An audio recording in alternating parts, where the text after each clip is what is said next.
Texas keeps getting bigger. In the year to June 2022, the Lone Star State added 471,000 people, nearly as many as live in Atlanta, Georgia. More than 1 in 3 of the net new jobs created in America since February 2020 was created there. A thriving energy industry has helped, but, as our briefing explains, the boom is remarkably broad-based. Sometime in the 2040s, Texas is likely to pass California in population. Like it or not, America is becoming a bit more Texan every day. With 38 members of Congress and 40 electoral college votes in 2024, around 15% of those required to win the presidency, Texas will have a mighty say in national politics. If people and firms continue moving there, as looks likely, Texas will take on an even greater prominence in the American economy. It will also influence how the country navigates its energy transition, because Texas leads not just in oil and gas but also in renewables such as wind and solar.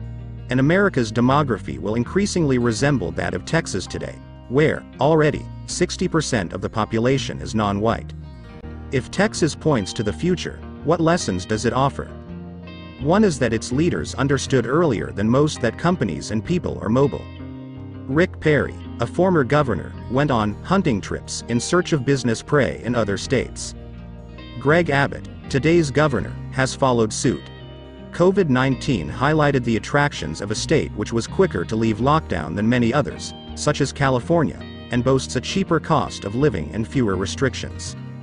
Texas has offered some incentives to firms, but much of the growth has been down to the lure of a place with no income tax, lots of land for expansion, less red tape and a pro-business attitude. Granted, liberals and moderates abhor the state's shrill, deep red politics. Mr. Abbott courts headlines by, for example, sending busloads of unauthorized immigrants to New York. Such stunts do not seem to have deterred many individuals or companies from moving to Texas. However, it remains to be seen whether recent draconian abortion laws will.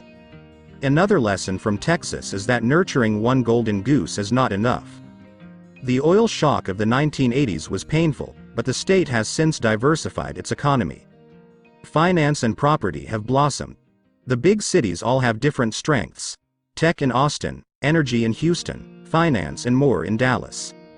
Instead of relying solely on oil and gas until the wells run dry, Texas has positioned itself on the cutting edge of new energy technologies. Although listening to the rhetoric of the state's politicians, you would not always know it. Places that have only one strong industry should start thinking about how they can use it as a platform to launch the next new thing. The last lesson, however, is a cautionary one. For much of its history, Texas has had an exceptionally lean government. It has been loath to invest in the people and projects required for the future, including education and roads. Of late, as its formidable growth shows, it has got away with this. But the lean approach almost certainly has its limits, which it would be complacent to ignore. The people moving to Texas have been better educated than native Texans and filled many of the higher-skilled jobs. The state should invest more in its workforce. The Perot precedent.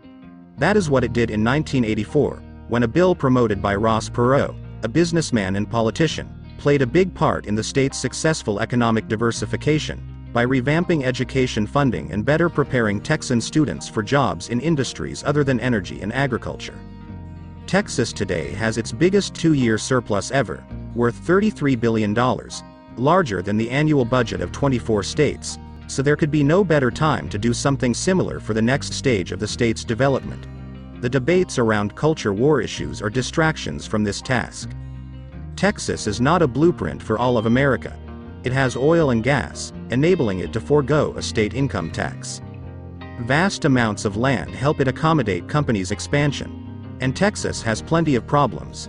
It might be home to more Fortune 500 companies than any other state, but it also has the largest number of people who lack health insurance.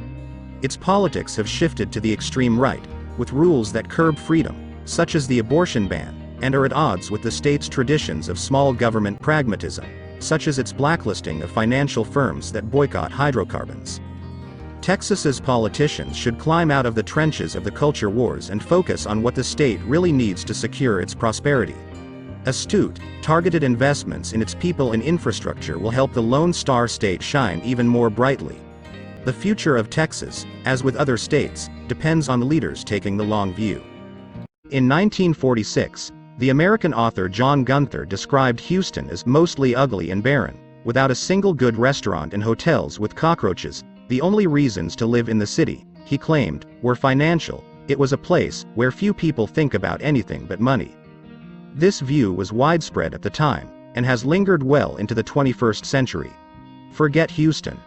New York, Chicago, San Francisco, and Los Angeles are the cities most frequently associated with the urban American dream. Fast forward to today, however, and a new urban renaissance is taking shape, and this time, it's in the heart of Texas. Never before in American history have two metros in one state, Houston and Dallas-Fort Worth, been in the nation's 5 largest. So much for its cockroaches. At its current rate of growth, Houston could replace Chicago as the nation's 3rd largest municipality by 2030. What's driving this Texan resurgence? Traditionally, American cities such as Detroit, Cleveland, and St. Louis all tried to copy the model set by New York and, to a lesser extent, Chicago, with high-rise offices crowded into central business districts. But Texas urbanism is different. They may wear cowboy boots, drive pickup trucks, and attend rodeos, but Texans have created a new model of American urbanity rooted in the demands of the consumer market, an idea deeply offensive to many planners and retro-urbanists.